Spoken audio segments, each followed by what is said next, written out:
Well, we're here today as part of JCCC's Kansas Studies Institute and Veteran Military Services Veterans Oral History Project. Thank you for participating.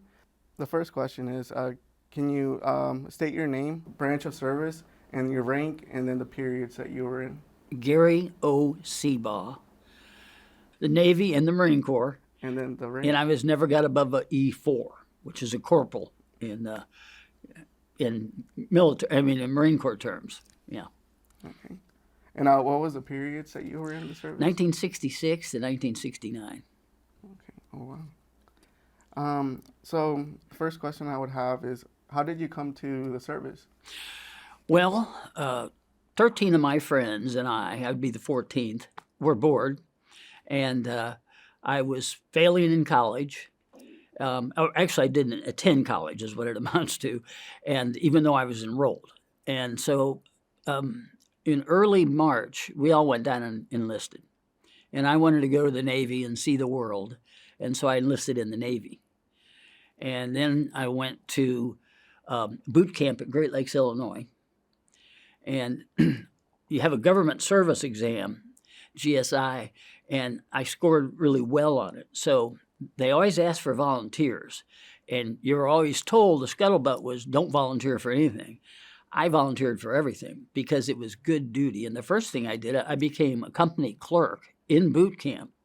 And so I didn't have to wear the leggings and I didn't have to run everywhere I went in boot camp because I had that job. And the duty was 7 days. So every 7 days I'd have to work at night. And that was real plum for boot camp. And I had to do all the other stuff, but when my duty station was at a card table in the dorm. And so anyway, got out of boot camp, and because I'd scored well, I was eligible for a couple different courses. So when the guy was telling me what I want to do, I was getting out of boot camp. I said, gee, I don't know, I'd like to be a dentist. And he said, well, why don't you be a corpsman? It's almost the same thing. Me not knowing there was a war brewing, and I said, oh, sure, that's fine. So they sent me to Portsmouth, Virginia to go to hospital corps school.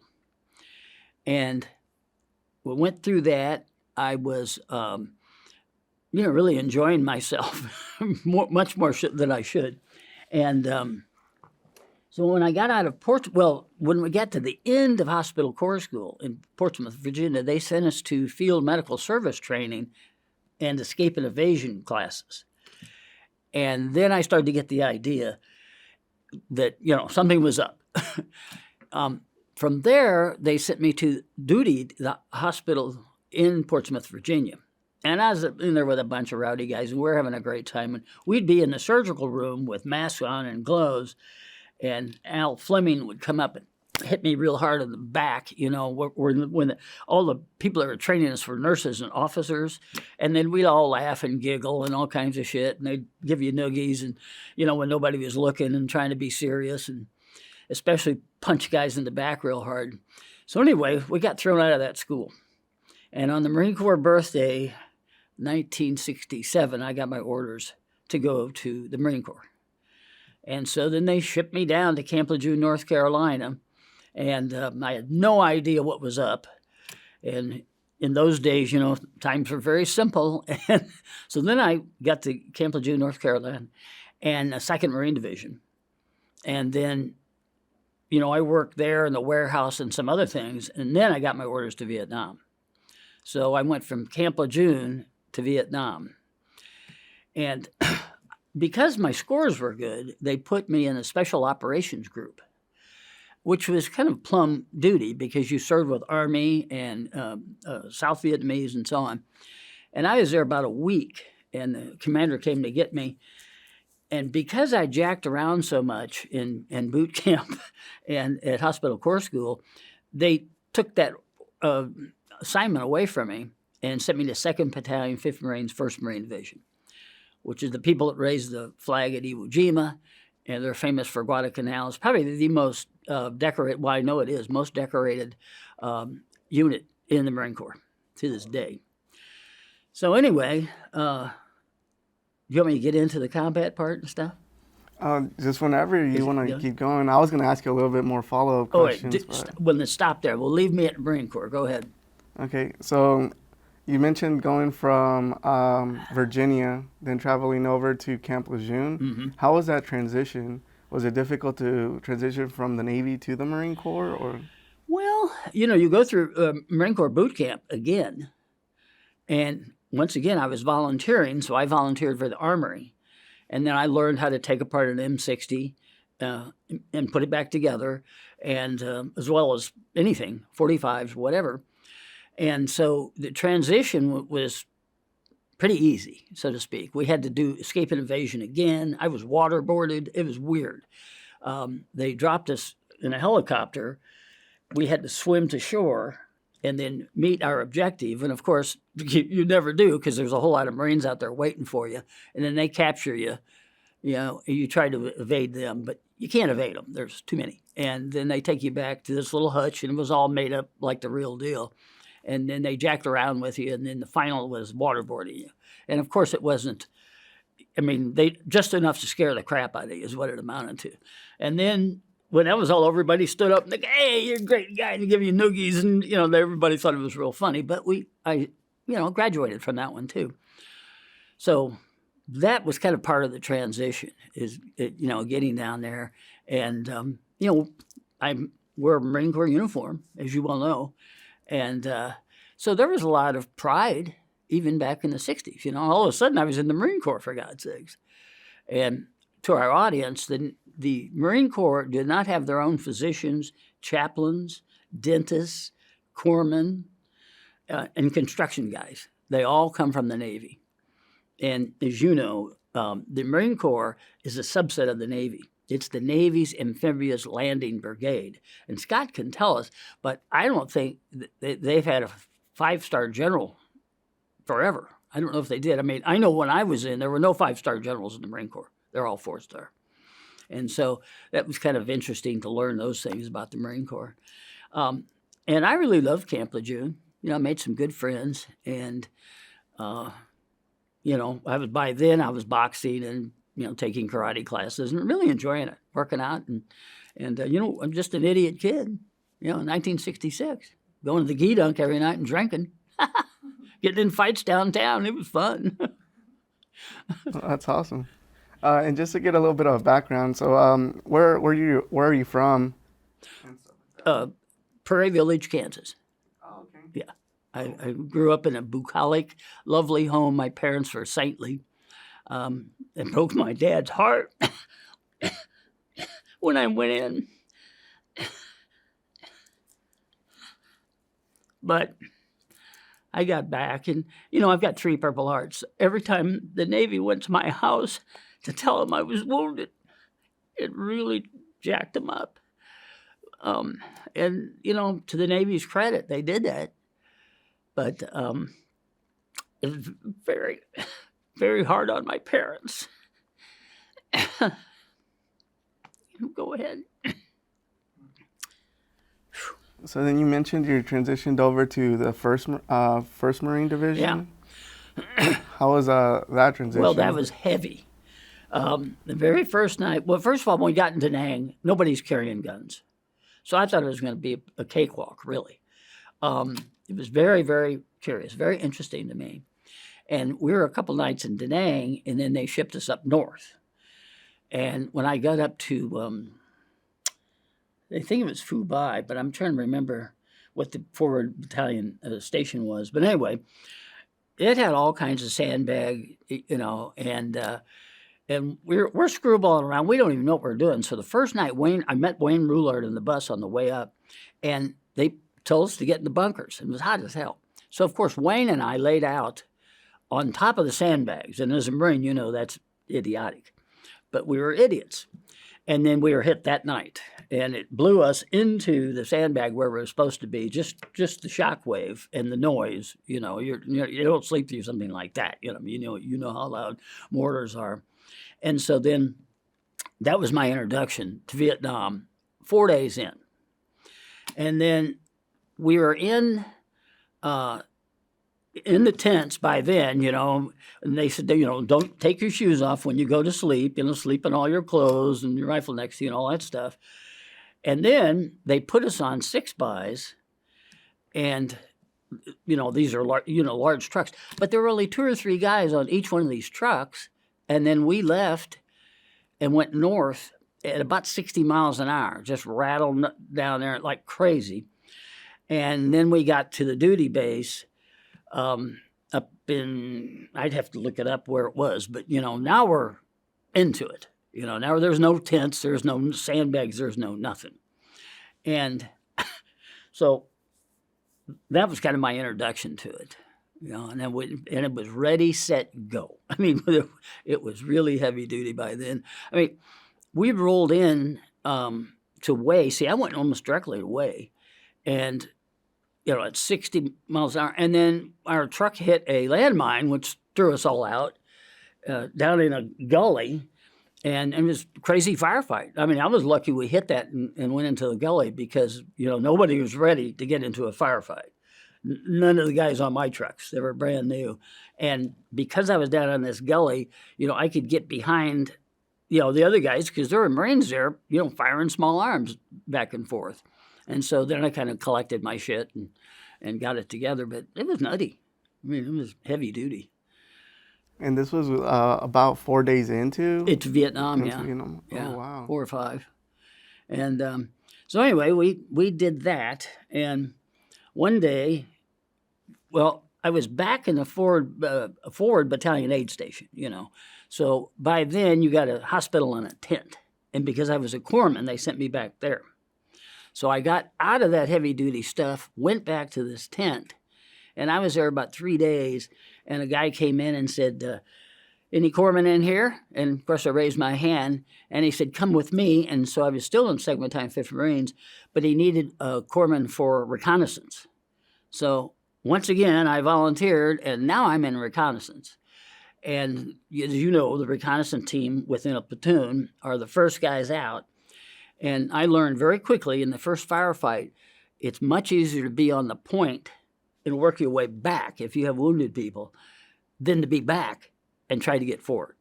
And so I have some great photos of me on point with the guys. And Gary Montgomery and I'll think of the other guy in a minute, but those were my 2-point guys. And they were both 18 years old from Georgia. And so I was in between them, and that's how we operated. And, what Way City was like. I mean, we eventually went door to door. Way City was built by the French. It looks like Brookside. I mean, it had all kinds of pretty architecture and so on. And by then, the North Vietnamese came down and took that city. So that was our task when we went into Way City, is to liberate it from the North. And so we did a lot of house-to-house fighting. And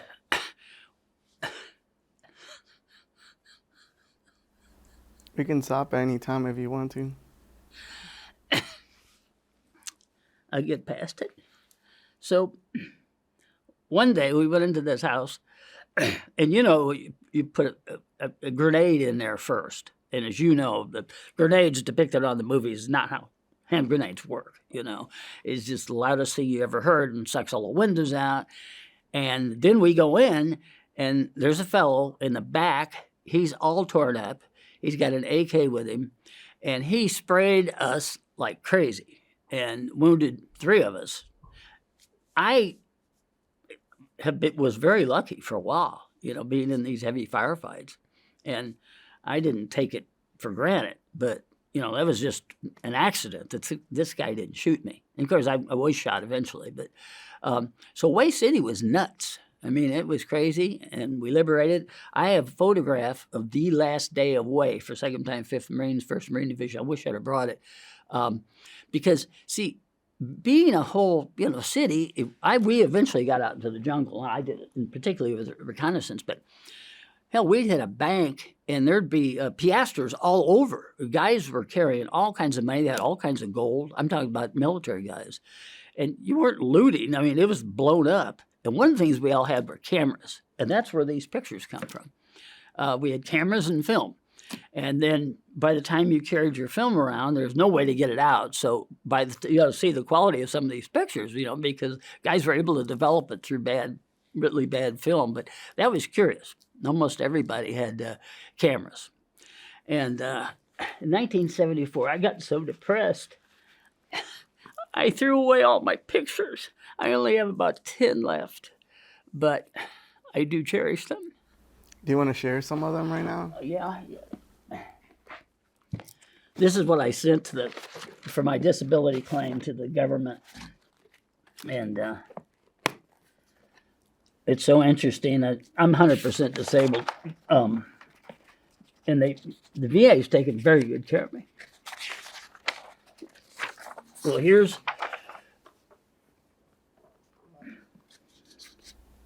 Is that you? Oh, yeah.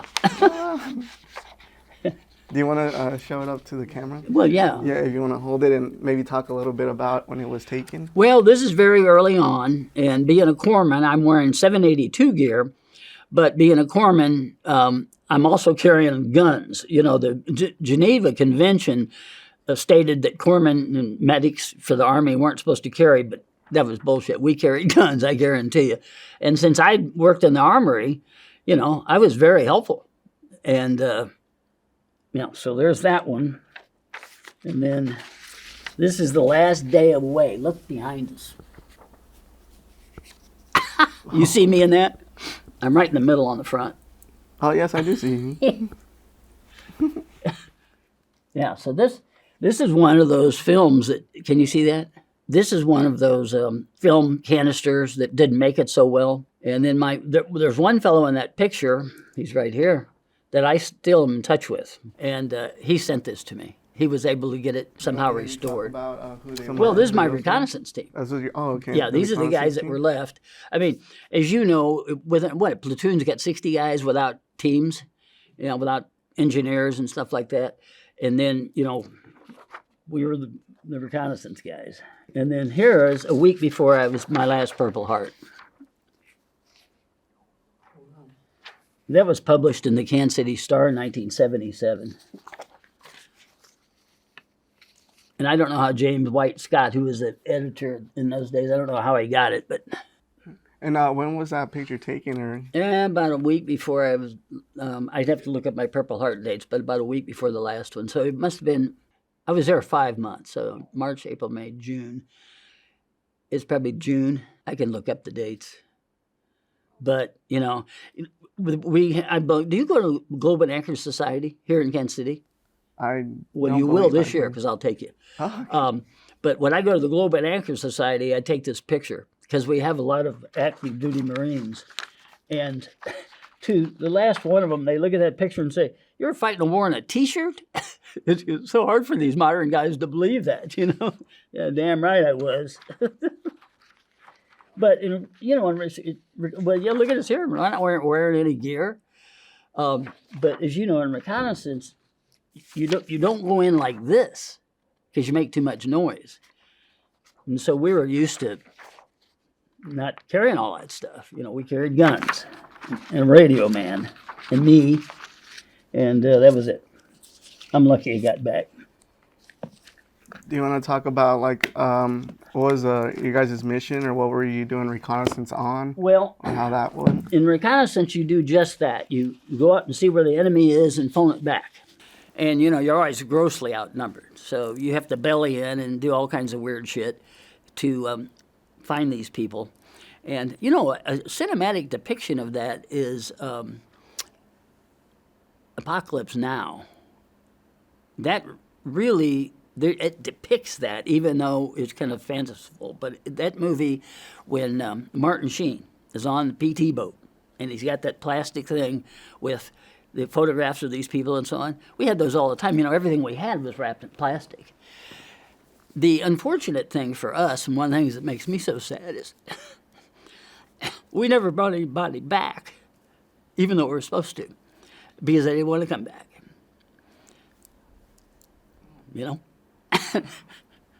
And so we didn't like that. And how often did you guys go on these reconnaissance missions? Well, just as we move forward, based on intelligence, would determine whether or not we went out. And we could take, there's usually 7 of us, and we could take a team with us if we needed rockets or something like that. But for the most part, in reconnaissance, you're sneaking around. You're sneaking out and back. And unless you get an assignment to bring somebody back like that, you don't want to make any noise. And I tell you, we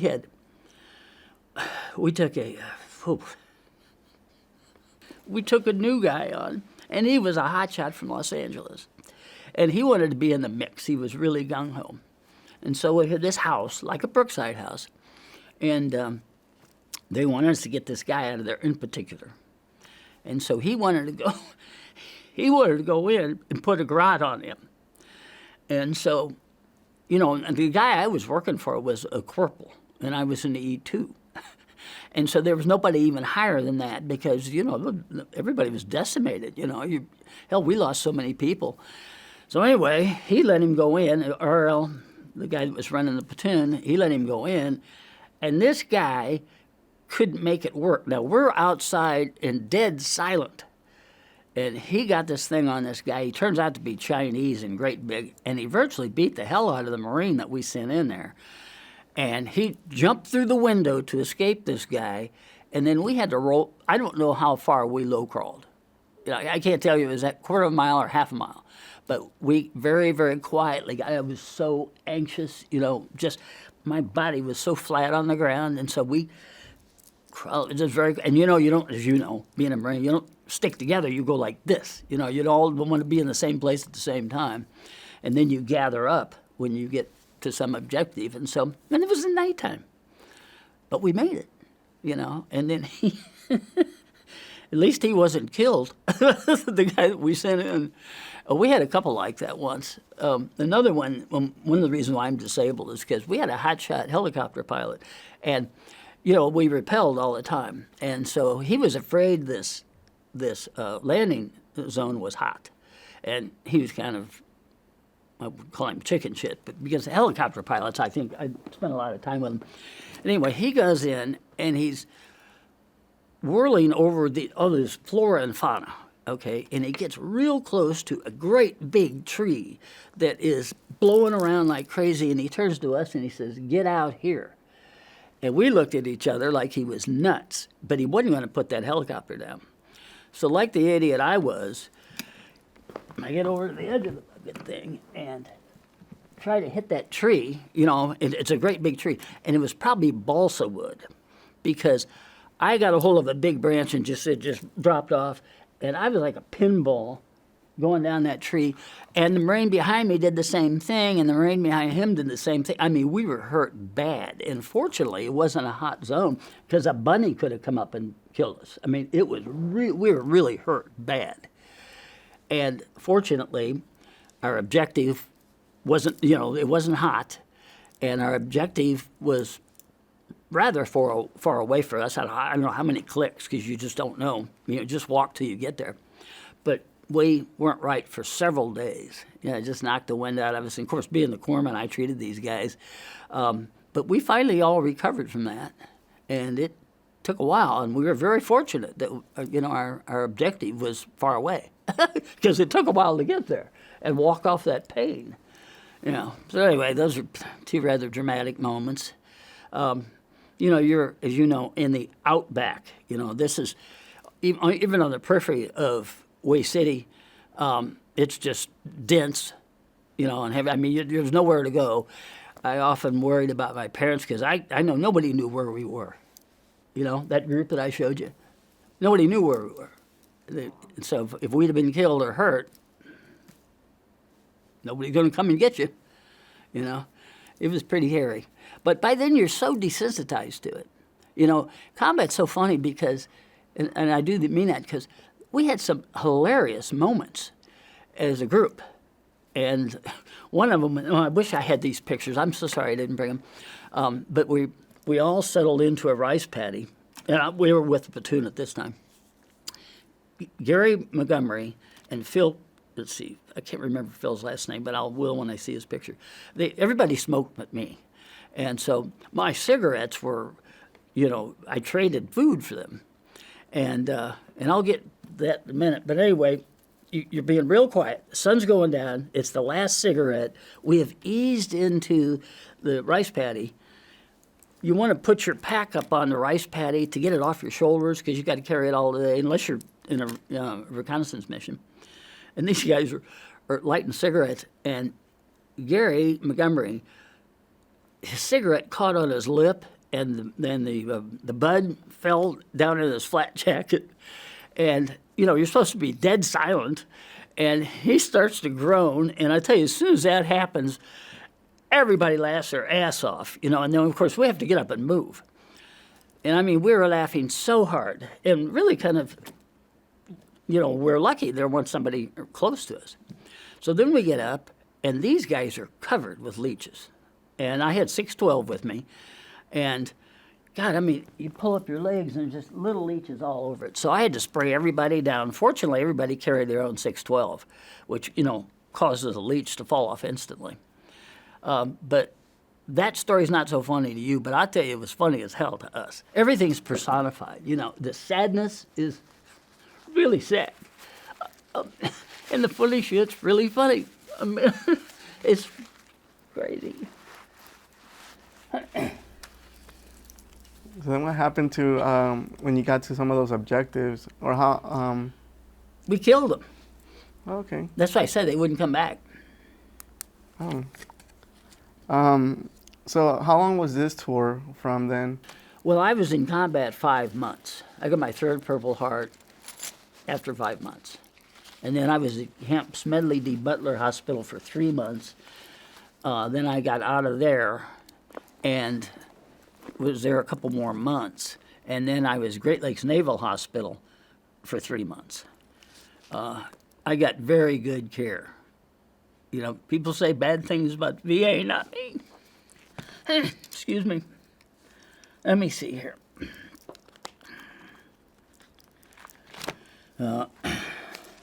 Here we go. No, that's when I got out. All right, so I was transferred to Smedley D. Butler on May 4th, 1968. So my last Purple Heart was about 2 weeks before that. And, yeah, so let me think. There may be something else in here. And you mentioned you had 3 Purple Hearts. Mm-hmm.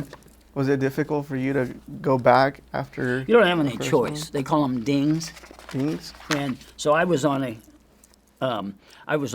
we'd guard bridges. People that couldn't go back out would guard bridges. And so I was on a bridge about 3 weeks. And then they determined that I was well enough to go back. And I lost 55 pounds in combat. You can see by that picture. When I got to Smedley D. Butler, they thought I was a prisoner of war because I was so skinny. Unfortunately, I wasn't. So, yeah, I can't remember the rest of that. I'm gonna stop looking in here. Oh yeah, here it is, right here. This is the incident report I had to write for the VA. 26 February 68, 17 February 68, and 25th April 68. Those are my Purple Hearts. So, a second ding, for example, the second one I was blown up. And, but when I say that, guy fired a rocket at a telephone pole in Way City. And, excuse me, it hit he fired it at us, but it hit the telephone pole and then just blew back. And so I had, wounds up here, and the blood was going in my eyes. And my guys came over and grabbed me and pulled me. I had 2 guys pull me by my heels very quickly to get out of this mess. And I thought the Vietnamese had me, the Gooks. And so I fought like hell. And fortunately, there were Marines, didn't let me go. And, you can't hear anything with when you're blown up, you can't hear anything. And then I couldn't hear or see. And so they got me out there and poured water and blood off my eyes and so on. And they sent me back to a battalion aid station, and they bandaged me up and put me on a bridge and sent me back out. And the last one was I shot in the shoulder. And that, my radio man, Smitty, was standing there, and they shot. Now, carbine was somewhat unique. but snipers used them. And so they shot Smitty with a carbine, and it went through his shoulder, the radio, and hit me in the shoulder. And his was a through and through. It got him out of the country. And it didn't, he had to go to the hospital, all that, but it didn't kill him. And boy, I tell you, even with that, it felt like somebody hit me on the shoulder with a baseball bat. And so that was my last Purple Heart.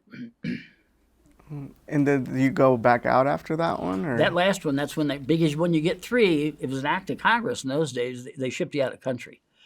That was the scuttlebutt was the first 2 hurts, the last one kills you. That was the idea. If you got, by the time you get the 3rd Purple Heart, it's posthumous, post-opus, whatever they call it, after death.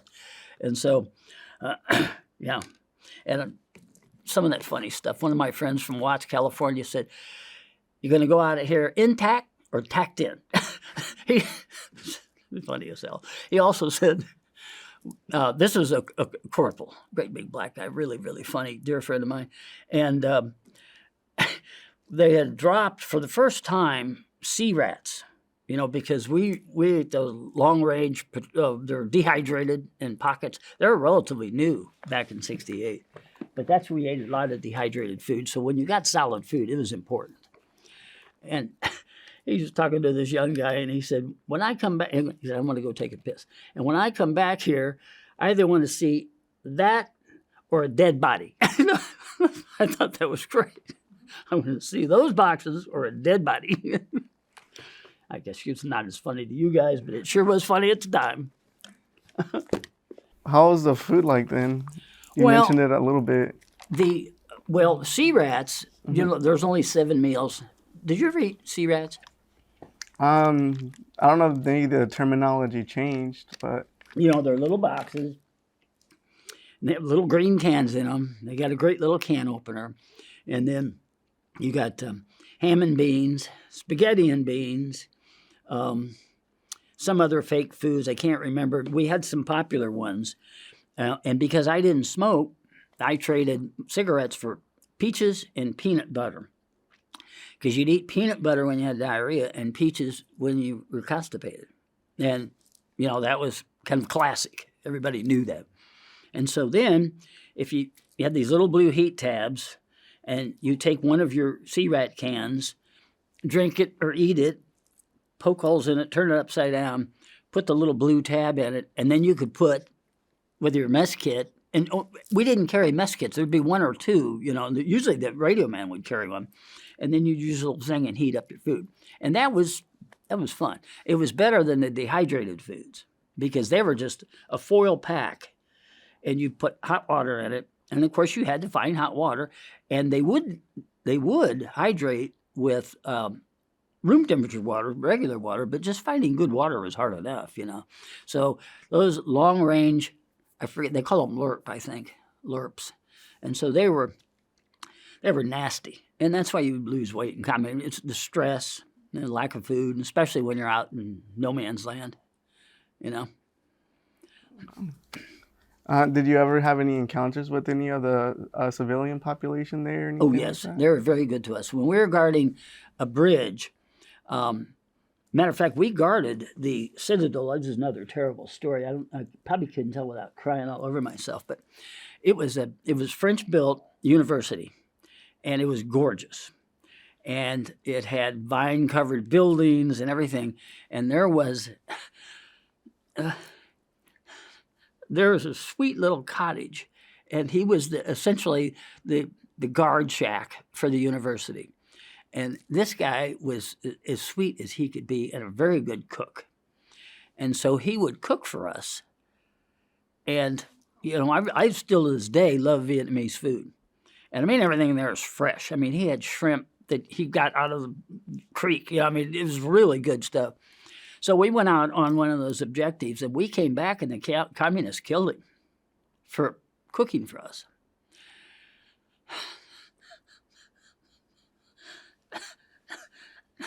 So RG says, we're going to kill these guys. And sure as shit, since we were good at tracking people, we caught them. And they were sitting around. It's so interesting. And they were Viet Cong. They weren't North Vietnamese Army. They were Viet Cong. And they weren't really well-trained military people. They're nutty and brave, but something we would never do. They're all sitting around the fire when we walked up on them. I mean, we came in from very quietly from all directions. And I'd tell you something, they shit themselves. One guy in particular, right on the spot. Oh, wow. Yeah. And just it for was heavy. video reference, can you explain a little bit of the difference between the Northern Vietnamese and then the Viet Cong? And Well, the Viet Cong, actually it's two different things. Viet Cong always were black. They didn't wear uniforms. That was the key. Yeah. A lot of times they wore black, all black, but they were essentially undercover, whereas the North Vietnamese army, which were well-trained, they wore uniforms. So Viet Cong were kind of tricky to deal with. But, by then we knew them pretty well and killed them and stuff like that. okay. So you mentioned, being with the civilians and stuff like that. So what other aspects of Vietnam, do you remember encountering? How was the weather? How was everything that affect you guys' missions? We didn't have a monsoon the year I was there, well, the 5 months that I was there. Actually, they didn't have a monsoon that year at all. So it was hot as hell all the time. And when I got back to the hospital, you don't get close to women at all. This gorgeous little nurse came in. They're officers, too. And so you say, yes, ma'am, and no, ma'am. And she brought a surgical brush in and sat next to my bed and held my hand and started removing my skin. That was just burned up. I mean, you look at that picture, I was black, And she scrubbed my arm over a period of several days and removed all that dead skin. Because, you don't take a shower in combat. You don't take a bath. We didn't. Occasionally, we would find enough water, to get in. But for the most part, you don't wear underwear. You don't wear socks. You don't shower. Don't bathe. You don't shave for 5 months. Oh, wow. Yeah. So once you left the main camp, you were always out, just moving around? That's what they do with you. And even when you get dinged, you go to a forward battalion aid station, a tent. And not a tent like MASH. I mean a little tiny tent that doesn't have a physician, but you've got a couple corpsmen there that work that thing and know what to do with. So you're out and then you're not back until you're wounded. So then you're here and then you're there and then you're there and then you're here and then there. And then you're lucky if you know where the hell you are. My nickname was Wrong Way Seabaugh. They kidded me like crazy because I'd always start out the wrong way and they go, Seabaugh, this way, over here. They didn't want me leading anything, that's for sure. And so what was your rank at this time? Were you still E2? I didn't get E4 until I was at Great Lakes Naval Hospital. And nobody knew anything about a Silver Star then. So I was at Great Lakes Naval Hospital working for a guy named Phil Sawyers, who was great, and Doug Martin, who was the lieutenant commander and head of the hospital. And Phil and Doug didn't hire anybody into the staff personnel office that didn't have a Purple Heart. So I was working the staff personnel office as an outpatient. And it was really, again, a very lovely duty assignment. And then one day, Doug Martin calls me in, and he says, Seabaugh, get a haircut, and you're an E4. And I said, well, thanks, Commander. And he said, yeah, any guy that gets a Silver Star has to have a haircut and has to be at least an E4. So he promoted me on the spot to an E4. So that's what happened there. And how old were you at the time? I was probably 22. 22? 21 or 22. See, look, he's the one that signed it. Look, Doug Martin signed that. Oh, wow. For Krulak. Krulak became the commandant. Krulak became the commandant? Yeah, commandant of the Marine Corps. Of the Marine Corps? Yeah, I got a picture in my office of him pinning the star on me. And yeah, it was kind of cool. When I was in combat, C.E. Cheatham was the commandant too. You remember that name? He was in combat, and this day, the Silver Star Day, he shows up in a Jeep to start to pick up the wounded, and me, I was wounded too. And he had an old grease gun with him. He was like a Patton kind of guy. And we all got in, well, we threw people into the Jeep, and then he took off and then hit a landmine and blew everybody out of the Jeep again. And everybody was wounded a lot worse than I was. And so then, he was such a great guy. I really liked him. I mean, he was in combat with everybody. Now, he certainly wasn't a colonel then, but he was a hard-hitting guy, and he really loved his men, and he was really good at it. So anyway, he became the commandant as well later, much later. Oh, wow. Yeah. That's awesome. You were around this stuff. Can you explain a little bit more about how the leadership structure was when you were out on these missions? Well, and things like that. Yeah, I mean, first of all, I had one of the platoon commanders was a Yale Law School graduate in combat with us, and I was always impressed by that. But for the most part, you have sergeants or corporals, especially in the reconnaissance unit. So you're not out there with a sergeant. You can be, but in our group, the highest level guy I had was an E4. Was a corporal. And because that's just the nature of it. The kids were fighting that war, And then you had the officers. I had a couple of them good. Another one named Greg Hoffman. They were great commanders. And, some of those pictures I threw were terrible because when I got back to Seabaugh, he was there, and I loved him and took a picture of him with him. And so anyway, it's too bad. I'd like to, see those people again, but he was much older than me. I doubt if he's even alive. I'm 76. So he could be, he could have easily be dead by now. But anyway, so as far as management structure is concerned, no, it wasn't, other than those few incidents that I told you about where we're in combat and I came in contact with Cheatham, all that stuff, you just didn't have it because you were so far out, And even when we were with the platoon, Hoffman we had two platoon commanders that rotated. And, they're in the headquarters, whatever it may be. I mean, they didn't go out with us. If we were all hit, they'd be fighting. But, that just wasn't the case. I was out there with E4s. Oh, wow. That knew what they were doing, though. I mean, you think about that. So a lot of young Marines Everybody. out there. Oh, sure. Yeah, we see all those guys in that picture were my age. Yeah. Yeah. So that's just the way it was. They don't have fat people in combat, and you don't have old people because they're too smart to do it. So it's skinny, enthusiastic, stupid people. And just to get a perspective, around what areas were you? Did you ever cross into any other I was other north of countries the and demilitarized zone. Oh, yeah, a bunch of times. Right, that's what I was crying about earlier. When you go up north of the demilitarized zone to find somebody or to learn what's going on up there, it's illegal. You're not supposed to cross the demilitarized zone. But of course we did all the time. And it wasn't just us, it was other reconnaissance teams. So, yeah, I was up there. If you have time, I'd go through and I could tell you what province I was in, if it makes any difference to you. But because it's, it says wounded this date in whatever province. That's how I know where I was. But we didn't know it at the time. Oh, wow. Yeah, you know what you're doing. I mean, it's just everything looks the same. Oh, man. And do you want to show off maybe some of those medals and stuff?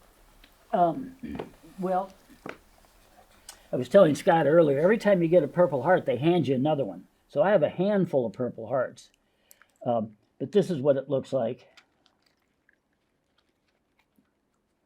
This box is probably as old as I am. Oh, wow. And it's a leather box. Can you tell us a little bit what does each of those stars represent? Well, that's the second and third Purple Hearts. Okay. Yeah, that's how they do it. Okay. And then, oh, wow. I'm going to hold it up a little bit. Can you tell us a little bit more about that one and maybe the citation, or what was If the I read the purpose? citation, I'd cry. Okay. Couldn't get through it. Silver Star. And then in 2001, I was telling Scott earlier, I got a big bubble pack from the Department of Navy in 2001. I got out in 1969, 2001. My wife brought it into me, and I'm a funny guy at home. I'm not always sad like this. And she said, "What do you think that is?" And I said, "Maybe it's somebody's head." And she didn't think it was funny, but I did. They had sent me all of my medals. I said, it's an amendment to the DD 214. You know what that is. And it said, according to our records, these are the awards you're eligible for. So for the first time in my life, I had somebody put them all together. Oh, wow. You're a very decorated person. Well, when you go to the Globe and Anchor Society with me this year, I have those miniature medals. Do you want to tell us what each one of those is? Tell me. Okay. Well, that's a Silver Star, and that's the Purple Heart, and one of those stars dropped off. This is the Combat Action Award. This is a Unit Award. This is National Defense. Everybody got it that enlisted after 1966. That's the Operation Award. I forget what they call this. We'd have to ask Scott. But what it is there's Way City, Operation Houston, and Operation Baxter Gardens. And then, because I'm a Navy man, that Marine Corps symbol is there. So if I was a Marine, that wouldn't be there. So that indicates that. And this is some Vietnam Award. I don't know what it is. And this is the Cross of Gallantry, Vietnam. And this is some other heroic thing. I'd have to look it up, but I have it written down there. And then this is Vietnam Service Medal. So as you know, being a Marine, there's a protocol to medals. And the highest medals are eyes on top, closest to your heart. And so these are the two senior medals and the two personal awards. Does it make sense? It's interesting because when you watch movies and stuff like that from time to time, I was watching Narcos the other day, and this is Hollywood for you. The Marine Corps general portrayed as he wasn't a general, he was probably a colonel or something, but they had his medals on upside down. It's Hollywood for you. Nobody knows what the hell to do with it. They should have had some sort of consultant. I'm always watching that stuff. That case here in Kansas City where the guy touted himself as a SEAL, and he had a picture of himself on his desk. And one of his employees read his medals and realized that they weren't right. And that guy got 5 years in Leavenworth, for stolen valor. It was a case about 15 years ago, but yeah, it was very interesting. That's what annoys me about stolen valor, And just to go back to your service, how was your transition in coming back to the States? I was crazy as hell. When I was in Okinawa, I fought karate throughout my military career. And so I got some relief in Okinawa after I got out of the hospital there, because you always go from inpatient to outpatient, always. And then you go from outpatient to release. And so I had a friend of mine who lived in Okinawa, lived there on base. He was assigned to it. And he was the Okinawan karate champion. And in those days, you think in 1960, I studied Isshin-ryu, and it was 1968, and Isshin-ryu was formed in 1958 for the Marines and the Air Force, for downed pilots and Marines on the front line.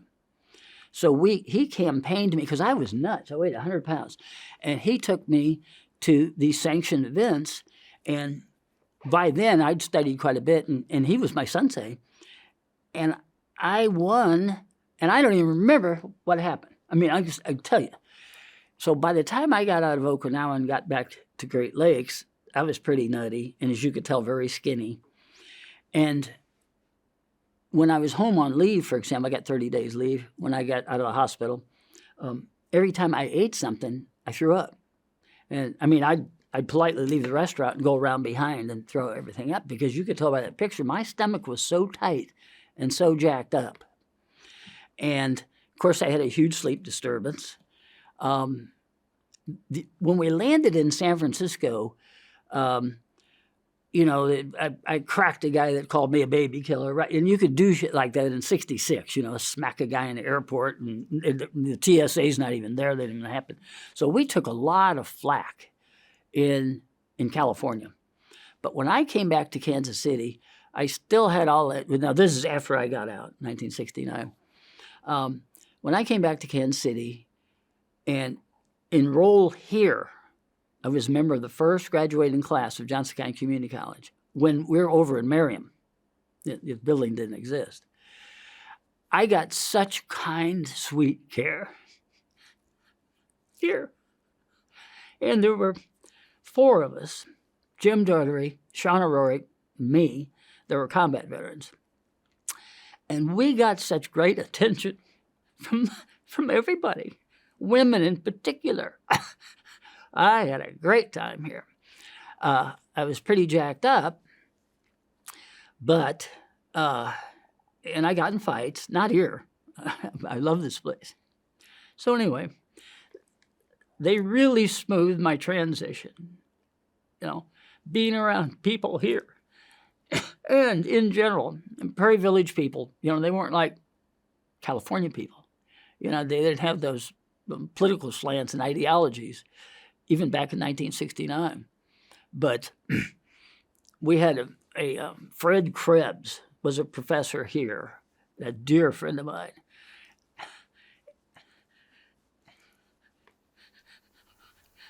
We're glad that you had a good transition here and a good support system when you came back. It was very helpful. And then I went from here to Rockhurst University, and the provost there was just a hard-ass priest. And so he, and if you had your jeans on and they weren't him, they charged you $1 in class. So I was in Father Dinser's class, and he charged me $1. And when I got up to something like $10, because I wasn't going to knit my pants together, I mean, I wasn't going to do it. So he sends me down to the provost. And I don't remember this priest's name, but I went in there to see him. And, you know, just out of habit, like you do, I'm standing at attention at the desk. And he says, Mr. Seabaugh, he says, you owe Father Dinser $10. Where have you been? And I came over that desk and got him by, ripped him up. And I said, I've been killing people. And then it occurred to me what I did. And I said, I kind of set him back down and dusted him off a little bit and left the office. And I never heard a word from him. But I got a letter from Rockhurst that said I wasn't Rockhurst material. They allowed me to finish the semester, but I wasn't Rockhurst material. And I don't know, you know, somebody must have hipped him to the fact that I was a combat veteran or something. So anyway, I walked across the street to UMKC because I'm hell-bent on getting an education. And the first building there was the philosophy department. And the first secretary I met at UMKC was a great, big, lovely black gal. And I sat at her desk, and she talked to me, and I was trying to find, you know, the main office. And she said, why don't you just stay here? And by God, I did. And I took a degree in philosophy from UMKC. And at that time, there were only 4 people that graduated from the philosophy department that year. And my professor, Bruce Bubatz, is still a dear friend of mine after all these years. That's how I got to UMKC. And then I had a professor there who graduated from KU. And he was one of the few clinical people from the Department of Human Development and Family Life. And that's it's an empirical research department. So most people went on to research, animal research, all things like that. But Jay Barish, who's deceased, God rest his soul, he was a clinician, and he was trained as a Rogerian, and then he became a behaviorist, a learning theorist. So he asked me, so why don't you get a PhD? So you're a good student. And I was a very good student. I mean, when I came back from combat, I was straight A's all the time. And in those days, people didn't give away grades. I guarantee you had to compete for your grades. So anyway, sure as crap, I went up to University of Kansas, and his chair of his department was Don Bear, who was Sidney Bijou's student, who was B.F. Skinner's student. So in the lineage to B.F. Skinner. And he was a charming person. So Jay was my advisor. Don was my committee chair. And then I took a PhD up there. And that's when I started the Plaza Academy we were talking about earlier. But I guess your question about transition, it was largely academic. Wow. I mean, it saved me. Yeah, and then you're a JCC alumni. I'm not like that, but I'm your alumnus of the year on your 20th anniversary. I was your first alumnus of the year, and I taught here. And as you know, very loyal. Johnson County Community College has been very good to me. And you, when we first started, you mentioned that you were in college or going to college before you entered the service. Yeah. So is that something that you always wanted to pursue? Well, what happened was, we just went to college at that time. I mean, everybody did. That was the deal, and especially those with modest incomes like my parents.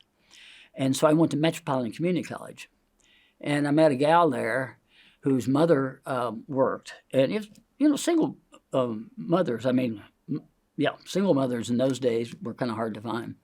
So instead of going to class, I went to Kathy's house during the day. And I paid for that a long time. When I got to Johnson County Community College, I had about a 1.5, because I flunked everything by not going. So even after making straight A's for 2 years, my GPA was only about 2.7. Oh, wow. Yeah, because it all goes in the mix. And then I was able to brush it aside. By the time I got to UMKC, and was a really good student. I was UMKC's alumnus of the year too. Oh, wow. Yeah. I've been very fortunate with my universities. I'm waiting for KU to give me some award, but they haven't done that yet. We'll let them know. I doubt seriously if they're listening. So you mentioned that you had a foundation or something, or what? I founded the Plaza Academy. First of all, I was conducting research for KU. And I answered an ad in the newspaper, because that's where help wanted were in those days. And they wanted a guidance counselor, what they said. And, by then I had my master's degree. And it's in counseling psychology in those days is what they called it. And so it was in the education department, but half of my curriculum was in the psychology department. So when I went to KU, I have to conduct, again, this is an empirical research department. It's now called the Department of Applied Science. So I needed a population to research with. So I answered this ad, and it was a failing school called the New School for Education. And it was in the community center of the Community Christian Church. It was in their activity center. And there was, they lost their director, and they had 8 kids, and they were all special ed kids, and about a 15-member board of directors. And Mal Linville, who was a professor emeritus and a really good man, a good friend of mine, that's when I met him. And he was leading the board. He said, we ought to hire this guy, And sure enough, they hired me. And it was supposed to be $12,000. I got paid a year. I got paid $10,000 a year. But as I took on kids, we changed the name to the Plaza Academy. And then I used the Plaza Academy as my research base. And then I got it accredited by the North Central Association, which is now Advanced Ed. And then I got it accredited as a Missouri-approved private agency. And now it's been there 50 years. Wow. Yeah, and I was there 40 years. And then I had a philanthropist underwrite me at Rockhurst High School and installed me there as the resident psychologist. We had 1,100 boys at Rockhurst, including all 3 of my sons. And Michael thought they ought to have a child psychologist if you've got that many guys around. So I was a free ride to them. They just loved having me there. And now I do forensic law. Oh, okay, forensic law. Yeah, to the Brussels Law Group right here in Overland Park. What led you to make that change into the law? Well, Jerry and I referred back and forth to each other for about 40 years. I'd have people in my office that were in terrible angst and needed a divorce. He had people in his office that were in terrible angst and needed to reduce their symptoms. And so he'd send them to me, and I'd send people to him. So recently, 2 years ago, we were having breakfast and sipping coffee and everything, and I was telling him how I was really missing professional endeavors. And he said, my God, he said, just come over and do this. So he had me write a paper, Managing the Acute Emotional Responses in Clients that Inhibit Case Development is the title. And I presented to 75 domestic attorneys and judges out in Johnson County because everybody needs it. A guy like Jerry that has a big client list, he needs cases to move along. And if he has somebody that's so emotional and so hurt that they can't really respond, which I can tell you, I treat a bunch of them, he needs that help. And I'm $200 an hour. I'm cheap. He's $600 an hour. So he refers them to me. And I do my best to help them understand how to manage their own emotions. I was trained as a Freudian by W. Stephen Baker III. My graduate school was a Rogerian class, and then I'm a learning theorist. So what I do is just teach people. I actually treat them like graduate students. I teach them various models for behavior, and then how to understand their behaviors in the context of that, and then how to manage either the discriminative stimuli, the response itself, or the consequences to any behavior to reduce symptoms. And you see, people that I treat now are healthy personalities that have become corrupted by the pathology in their household. And so they're easy people to treat. You know, I used to treat people with psychiatric disorders and all kinds of stuff, but almost everybody I treat is a healthy personality. Oh, wow. So does that make sense? Yes, Okay. that makes sense. On the way here, you also mentioned that you taught here at JCC? Yeah. Mm-hmm. The president at the time, Carlson. And well, after we had that lovely ceremony, and I became I was the first alumnus of the year on their 20th anniversary. So he invited me down to look around, and after this award, and he said, "What can I do for you?" And I said, "I want a job." And I was running the Plaza Academy, so I worked here at night, and they needed night people. And I think I was here 5 or 6 years. I could look it up on my Vita. But I loved it. And I taught psychology for Richard Gist, Gist. He was a great guy. He was a good boss. Oh, that's awesome. Yeah, And loved it. do you still stay in contact with any other people that you served with? Or The one fellow I showed you in that picture, and then I told you about Smitty that got shot. He came to town, and it may have been 50 years after we were in combat. I hadn't seen him. He showed up. We met at Winstead's, and we both cried for about an hour and a half. I didn't even know if we talked about anything. I mean, as soon as I saw him, I fell out. And he did too. It was so interesting. And Mark Shrimp, I talk to him from time to time. So those are the two guys that are left. Yeah. I mean, Wayne Rullard and I stayed in touch for a long time, but I don't know what happened to Wayne. After about 10 years, I used to go up to Minnesota and see him, and I don't know ever what happened to him. Excuse me. All right, fine. Just out of curiosity, you mentioned karate too. What interested you in that? Well, I was in the Marine Corps. When you're on a Marine Corps base, you can't get off the base, and you got to do something. So you go to the gym and so on. And then I taught at Plaza Academy for 40 years. I had a boxing, you would have loved it, really nice boxing gym. And I made at 601 Westport Road, I had my construction guys build me a bamboo hut. And then I had the speed bags hanging underneath that. I mean, it's just slick as all it could be. And then the heavy bags. And then I kind of specialized. I started with women and girls because I had a student when I was over at the Community Christian Church in their activity center. Was a sweet little downtown girl, lived right down here with her mother. And some guy shot her on the way to school. Fortunately, he shot her with a .32 and didn't kill her. And when we got her out of the hospital, and that was my very first year at Plaza Academy, I said, that's enough. And so we had karate Tuesdays and Thursdays, and everybody participated.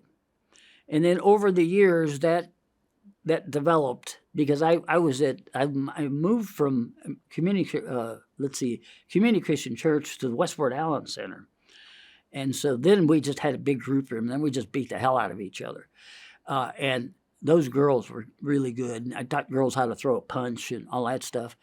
And then we went from there to 601 Westport Road, and that was a lovely environment. And it really had I built a cool gym into that. And so by then it was at lunchtime, and anybody interested could come in. And then at the end of the day, I taught anybody that wanted to Ishinryu techniques. And, when you run a school like that, first of all, we didn't keep anybody that didn't want to be there. And these are the toughest of the tough.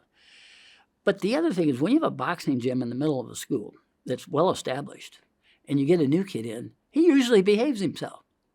And he really doesn't talk shit, because he can look in there at lunchtime and see people working out and boxing and stuff. And then I always had a 2-day visit, 2 half days and a full day visit. And if somebody got a little frisky, we'd invite them and see how tough they are, And it worked. It had a great mollifying effect on the student body. And in those days, you could do shit. I mean, I punched guys in classrooms and all kinds of stuff. But for the most part, it was a very loving environment. I mean, so it was great. Oh, that's awesome. I had let me tell you, I had my board of directors used to come in on Wednesdays. And we had this brand new kid that was pretty frisky. And he went after my friend Ward Worley, who was one of my graduates that now runs the school. One of my high school graduates now runs the school. So Ward was in there under a Healthcare Foundation grant, a succession grant, because the Healthcare Foundation didn't want to give us any more money until we had a succession. Because like they said to me, well, what if you die tomorrow? What happens to your school? So it was fine. I love Ward. He was a licensed, what do they call him? It's a counseling. He's got a counseling license and so on. And so the board comes in at Wednesday. We always supplied lunch in the gym. And this kid goes after Ward. And when Michael Kahn, who's the philanthropist that underwrote me at Rockers, came in the door for lunch, I had this kid on the floor in a chokehold waiting for the police in a Versace suit because I'm well dressed, not today, and so I had to hold this kid down until the cops came. And as the board drifts in, they're all standing around staring at it. They're by board. They knew what happened at Plaza Academy, but they hadn't seen it. So anyway, the cops come in and they cuff this kid and they take him away. And we don't know this kid. I mean, he's at the second day of visit and he decides to try to punch out Ward, who's a big guy. And Michael Kahn called me the next morning and he said, "Aren't you sick and tired of that?" And I said, "No, not really. What else could I do?" And I said, "I'm a little rough around the edges, Michael." And he said, "I know what you're going to do." And he was on the board of trustees at Rockhurst and the chair of the financial department and their biggest donor. And he said, "Why don't you come on down and see Father?" And I did, and it was about a 20-minute interview, and they hired me. But he had to fix them then. And so I was there 7 years, and it was lovely. And, I didn't have a clinical population there. Apparently, sometimes I find some pathology among the population, and I saw mostly adults, When the word got out that they had a free psychologist, I was busy. And, I treated everybody you can imagine. Did you ever treat any veterans or anything like that? Or I had a priest that was an Afghani combat veteran that had a Purple Heart. I didn't treat him, but he was there doing an internship or something. But that was really interesting. A priest that was a Marine Corps combat veteran with a Purple Heart. Very interesting. Oh, wow. Yeah. But no, I did the backup years. There's a colonel here in town that's now deceased that used to belong to the Globe and Anchor Society, and I didn't belong to the society then. But I met him at the Vietnam Memorial. They had some ceremony, and I was up there and had my medals on. And he said, we're having a lot of trouble with the stolen valor. So he asked me to screen veterans that were applying for compensation by virtue of being combat veterans. And for 10 years I did that. And the Marine Corps, the Veterans Assistance Center would send them to me. And all I had to do was, screen them, and talk to them and so on. I only had 2 in 10 years that I think were faking it. Most of the guys that's a good question too, because most of the guys that came to me, I wound up treating, and I was so sympathetic towards them. And I was at the Plaza Academy. I already had an office and everything. And yeah, I thought, matter of fact, one of them was Ed Kirkpatrick. And he was downed in an airplane. And I thought everybody that was shot out of the sky in an airplane died. And Ed didn't have skin on half of his body, was scarred by then. And we were still friends. I saw him he doesn't mind me using his name, everybody knew it, but I saw him for years. And, in these kind of relationships, they segue into friendships, and you've done your therapeutic job. So Ed's my friend now, he's not my client. But, to answer your question, I treated quite a few combat veterans. Oh, no, that's awesome. Yeah, I developed a grief, I won't tell you about it now, but I developed a therapeutic modality for grief, because most of these guys were suffering grief. And I got really good at teaching them how to manage their own grief. And so I can do that in about 10 sessions with somebody. In diagnostic categories for mental health care, you have psychiatry and psychology, but the same symptoms are produced by extraordinary events. Normal emotional response to an extraordinary event would be somebody runs over your dog and you cry. And then you go see a psychologist and you say, I'm depressed. And I say, tell me what happened. My best friend is my neighbor and he ran over my dog. My friend, you're not depressed. You're having a normal emotional reaction to an extraordinary event. And immediately they feel better. And I say, by the way, if you weren't depressed over this, you would have a pathology. And then the last category is normal emotional responses to untenable events or protracted untenable events. And what that is the healthy personality in a relationship is on this side, and the other person's on this side. This person has a gambling addiction. This person's going slowly crazy because over 20 years of marriage, she has had to deal with the gambling addiction. So she comes to see me, and she says, Doc, I'm depressed. Tell me your story. She tells me that story. And then I say, you're not depressed. You are accommodating pathology, and in doing so, you've slowly gone crazy.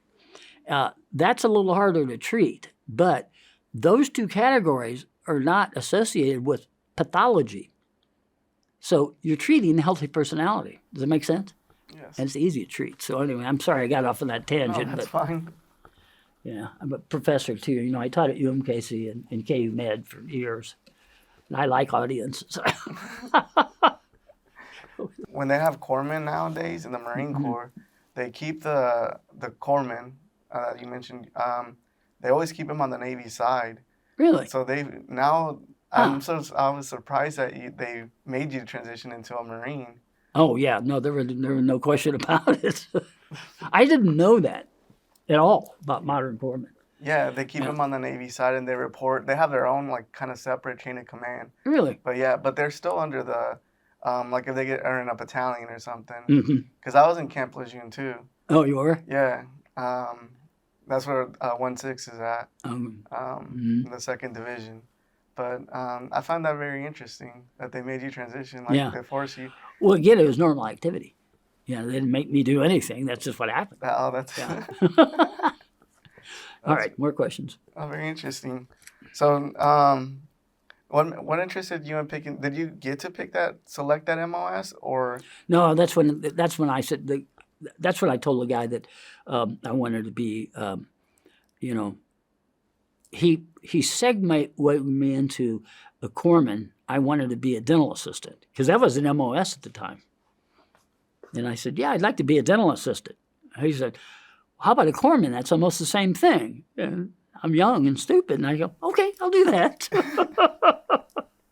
And did you get to pick your MOS in the Marine Corps too, or was it No, you're already just a set? corpsman. And in my case, because I'd worked at the armory and all that stuff, I'm sure that's how I got in the reconnaissance, because I could take down an M60 and put it back together. They Not still everybody have can do that. competitions. I could, any weapon that we had at the time, I could disassemble and reassemble quickly. Oh, wow. Yeah. So how was some of that training before? Because you mentioned that sometimes you would play like you were getting captured or something. Well, we didn't play like it. It was escape and evasion. Escape and evasion. Yeah. Okay. And it's just that. They teach you how to escape and evade. And the waterboarding part is, they want you to understand what could happen to you if you don't escape and evade, Was there other like training particulars like that you did as well? Well, that was probably field medical service training in the Marine Corps is, just as we said, kind of a miniature boot camp. And then within that is escape and evasion. And then within that is, if you want to jump out of an airplane, you can, which I did. Hated it.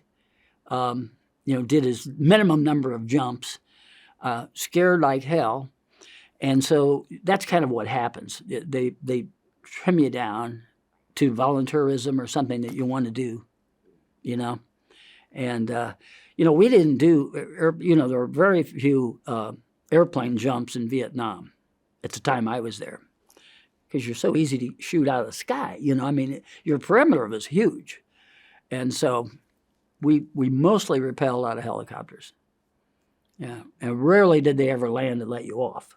They would land if you had to put somebody on that's wounded, but they didn't touch down for us. We had to go down that rope. Oh, wow. I was going to say also, what was the lead up to that too? Like, how long were your trainings and all that before they sent you over? I could look. I think I was at Camp Lejeune for 5 months. Camp Lejeune for 5 months? Yeah, that's, we had that. Yeah, so I'm pretty sure that was it. And then from there, just straight to Vietnam? Mm-hmm. Oh, wow. Normal. It's just what they did, Were there any other stressors or anything like that? Or on the way there to Vietnam or anything like that? We went over on a commercial airline. And like I said, when we got off in Da Nang, nobody was carrying a gun. Okay. And then, so when you land there in Vietnam, and then how long was it? You said about 4 days? Yeah, 4 or 5 days. 4 or 5 days, and you were already in combat? Mm-hmm. Yeah, because remember, that was Way City. It was the very beginning of Way City. And 1-1 went in and were just decimated. So 2-5 was going in behind them. And because they weren't ready for the big troop movement, they really weren't. That Way City was a big surprise to everybody. And, it was a big, beautiful city. It had pharmacies and banks and hardware stores and everything. It was really something. And we blew the hell out of it. As that picture shows. Yeah, it looked really damaged. Yeah. Well, you're trying to get somebody out of a house. How do you do it? Because we had to push them back, and that's all you do. You just push them back. And how long exactly did that offensive last? Well, I was in, except for my trips to the 4 Battalion aid stations, we were in the mess for 5 months. Now, Vietnam itself, Way City itself, I have plenty of books on it too, I think was about, it was about 2 months, really heavy, And I don't really know. They were in the shit when we got up there, because I said 1-1 was already in, 1st Battalion, 11th Marines, whatever that was. But anyway, to answer your question, I don't know. I was in 5 months. I was in Way about 2.5, maybe 3. And then, we got assignments to go. I was looking at here, Way City, Operation Baxter Gardens, and Operation Houston. So I was in those 3 operations. And those are the 3 stars that are on that medal. Can you tell us a little bit more about those operations? Well, Way City was in the city. Baxter Gardens was up a mountain. And Operation Houston was in the jungle. And I was in defoliated areas. And My neck is dissected, as you could tell, because I had Agent Orange poisoning back in '92 when they discovered it. And so I had stage 3 cancer. I had cancer of the tonsil and a metastasis to my neck, and then I did 70 days of radiation. That's why I always have to drink, and my head doesn't work right. And so, yeah. Oh, defoliated areas. Oh, yeah. No, it was crazy. You'd be up in the jungle walking around, and then you come into a clearing, and there's no foliage whatsoever. And then you either have to, we didn't know to go through that or around. Nobody paid any attention. You got a bunch of kids up there. And typically, you're going this direction, to your objective. And that's why I was talking about that, because probably Operation Houston is probably where I got this cancer, And then it waits a long time to develop. And in '92, the government ignored it because they didn't have enough literature on it. Now, well, matter of fact, I'm 100% disabled, in part because of this cancer. So, the literature's changed. But back in '92, I made an application to the government for Agent Orange poisoning, and they just ignored me. Oh, wow. Yeah, they didn't now. I'm glad that you got the treatment and everything. Yeah, I recovered. I got prostate cancer now, as you know, that's associated with water in Camp Lejeune. You've seen it all over television.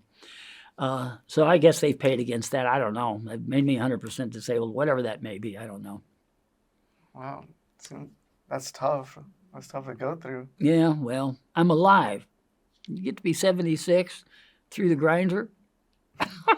It's a great life. Well, that's awesome. You have a good perspective of it, at least. Yeah. Well, Pally, when you get out of combat, were you in combat? No, I was not. Everything is easier when you get out. Everything. You don't have to walk around with 60 pounds on your back. You don't have to run and jump and roll. All the while I was in school, especially the first couple of years, I was like, God, is this easy? And you mature a lot. 4 years in the military matures you. But I had a teacher up here, Jay Crockett. Jay Crockett. He was great. He opened his class. General systems theory is what he taught. And he said, if I up here and telling you something you already know, then I'm not teaching you. And man, he took off from there. And it was an excellent class. It helped me for my entire life in regards to organizing things. He just was a very smart guy. And I had a lot of memorable teachers up here. That's really good. I like to know what happened to them. Just going back to it, you mentioned a little bit of the weather there in Vietnam was hot and stuff. Yeah. How else were the conditions there? It's just hot as hell all the time. And, if you get around sand or dirt or something, you just stay dirty. There's no water. We would come upon creeks and rivers and stuff like that, so we'd set up a perimeter. But when we were in Way City, the Citadel I was telling you about now was completely blown up. And there was a big tile tray that was the shower room at the university. And it still had one, it was not quite a hose. It didn't have a shower head on it, but you could get water out of it. So we set up a perimeter, and we took turns getting in there underneath the water. It was just wonderful. And somebody had soap and everything because we're in the city. We could find stuff like that.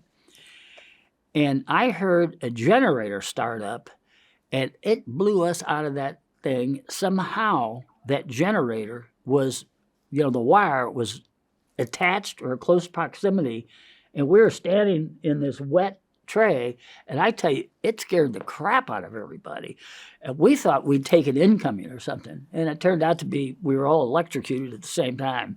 Yeah, and I don't know if we jumped out, if there was some phenomenon that blew us out. I'm not sure, but it was very painful instantly. I just, to this day, can remember that generator starting up and then us getting electrocuted. So that ruined that shower. But fortunately, I got most of the way through it. And, really didn't have any damage. The bottom of my feet were red, but, what a phenomenon, That sounds pretty intense. Well, Pally, things are so raw out there, especially in '66. You could see. I told you about taking that picture to the Globe and Action Society, and the active duty Marine said, "You're fighting a war in a T-shirt?" I just love it. Yes, son. Yeah, I think nowadays you'll get in trouble for just being out Yes, without. I'm sure. And so, why the Navy though? Well, to see the world. To see the world. A year in the Navy, 2 years in the Marine Corps, and a year in the Navy. Yeah, and that, you think about this, it's 60. Actually, see, I enlisted in 65 on the late enlistment program, early enlistment program. And then as soon as I became 18, they took me in. And yeah, I thought I was going to be on a ship. And when my parents were so bothered about me joining the military, I said, "Hey, don't worry about it. I'll be on a ship. I'll be in Hawaii. I want to go to Japan." No. Didn't happen. I think that usually occurs all the time. Yeah. I had a lot of fun when I came back for various reasons, but one of them was I'm back in my Navy uniform. And Doug let us grow our hair out, which was unique in those days. I mean, it couldn't be real long, but, you could have some hair. And so I was down at the Gee-Dunk one day, and I was kind of leaning against the wall. And, I didn't have these many medals, but I did have the star and my Purple Heart. But anyway, this Marine comes up next to me, and he goes, "Sailor, get a haircut," in my ear. And I turn off the wall just to talk to him. He looks down at me and says, "Never mind, Doc." He instantly changed direction when he saw I'd been in the stuff. I thought that was, "Never mind, Doc." You know how that works. Oh, that's so funny. Oh, man. So you didn't have interest in the Army or anything like that? Nah, I don't know why. I guess I thought Army I'd go straight to Vietnam instead of roundabout. But I didn't even think about it. I wanted to go see Japan, and that was kind of it. You said you joined with a couple of different friends, too, at that same time? Yes, we all guys from China Mission East High School. I think there was about a dozen of us. And we all enlisted at the same time. And Sam Sipe and I, they signed you up in the buddy program. There was no buddy program. When we got out of boot camp, we went like this. That was crazy. Oh, that's how they enlisted us in the buddy program, to take your friend down with you and sign up. So Sam and I were together, and all these other guys. We didn't all go on the same day, but we all went. We're all friends. And then I never saw Sam again. And they all went to the Navy, all of you guys? Well, no. I had several of them that went to the Army, several of my friends. Nobody went to the Marine Corps. I was the only guy that made his way into the Marine Corps. Okay. Yeah. And what was your guys' basic training at? Well, Great Lakes Naval Base, and that's just boot camp, Navy boot camp. Out there in Chicago? Yeah. Oh, okay. Yeah, it's cold as hell, but interesting. And then I went back there to the hospital after combat. So years later, I was back 3 years later, I was back up there. Back to the same as a place? patient. Yeah. Oh, okay. Yeah, on hospital side this time. Things were so quaint and easy in those days. For example, in the dormitory, I had a friend, Rocky Saponaro. No, this is Svoboda. Rocky Svoboda, Svoboda. And here's one example. Well, first of all, everybody bought muscle cars because they had all this combat pay, nowhere to spend it. We get back into the country, and that parking lot in that hospital was full of really nice cars. And he had a white 400 horsepower Firebird convertible. And he would show up there at night, get out of his car, leave it running, go into the dorm, go into his room, and go to bed. And the shore patrol would park his car and bring him his keys. I mean, things were really simple compared to today, and they did that more than once. Oh, wow. Yeah, I mean, things were really good. Everybody was and the dorm was full of combat veterans. Everybody was so glad to be someplace where you didn't have to duck and hide and roll and shoot. It seems like you guys had quite a bond. Oh, absolutely. Absolutely. Yeah. I mean, you don't. One of the things I like about Globe and Action Society, which you will see, is half those guys are combat veterans. And so when you show up, you don't have to explain anything to anybody. You think about that, It's meaningful. They know. So how long ago did you join the society then? I've probably been going 30 years. We only meet once a year on the Marine Corps birthday. There are probably about 200 of us because a lot of them died off. I would, let's see, now I've been 40 years. I've been there 40 years. A lot came out of the Plaza Academy, and Ron Jarvis was a colonel in the Marine Corps, retired, a financier here in town, lived off Ward Parkway, and he enrolled his grandson.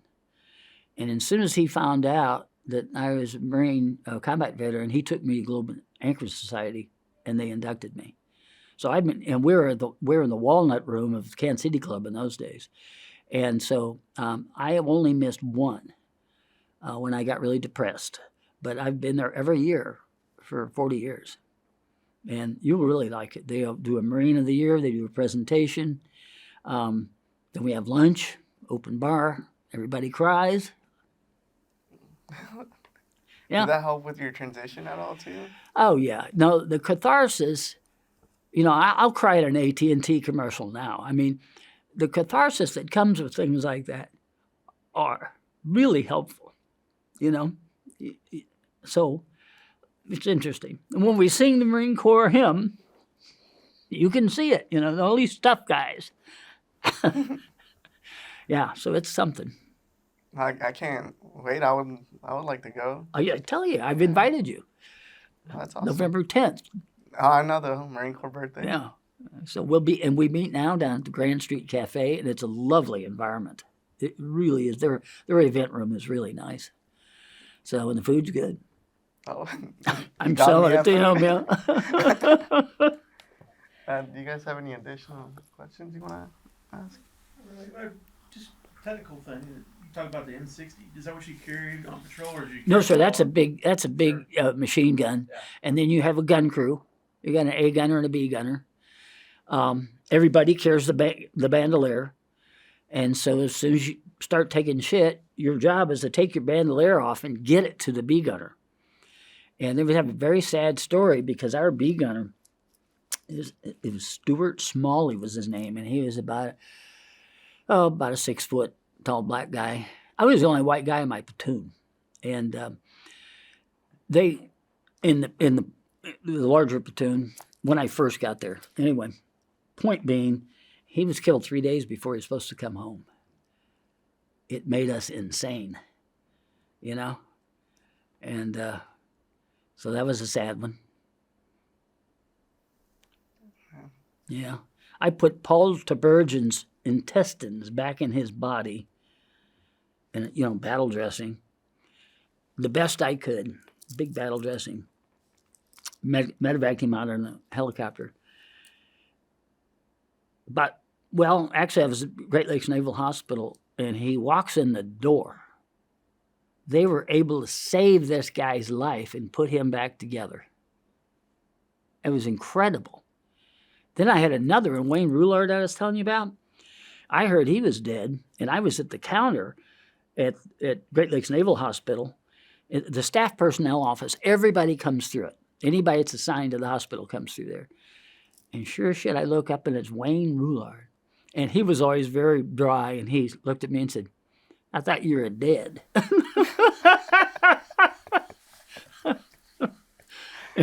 He says, "There's humor in that." Oh my God. Anything else? Anything about your experience? I mean, you talk about these emotional highs and lows and stuff. We've had several Vietnam veterans, and they all seem to have that kind of highs and lows, but they all seem to be very proud of it. Would you say that? Oh, I think that's absolutely true. And I did 16 years on Mike Murphy's show. I was his most frequent guest after Carl DiCapo stopped coming. Over came Carl as far as time. And we did 16 Veterans Day shows in a row. And in those days, his shows were 4 hours. And, of course, he always had me. He was a dear friend of mine. And between the two of us, we probably cried for 4 hours. He was a very sympathetic, very nice man, Mike Murphy. You're probably too young to know who he is, but he was a Marconi winner. But it was very cathartic for me. And I did my best not to cry on the air, but I just felt better. And I find that to be the case with combat veterans. If they get past that trauma, because I treat it so much, and really, it sounds cliche, but get in touch with your feelings, then you achieve that catharsis through several means. And for me, it can be visual stimuli. I joke when I say I cry at AT&T commercials, but I see a woman get up there at Leavenworth Hospital and see an old guy in a wheelchair. I got to go in the bathroom and tear up, But it helps because you carry that with you forever, Yeah,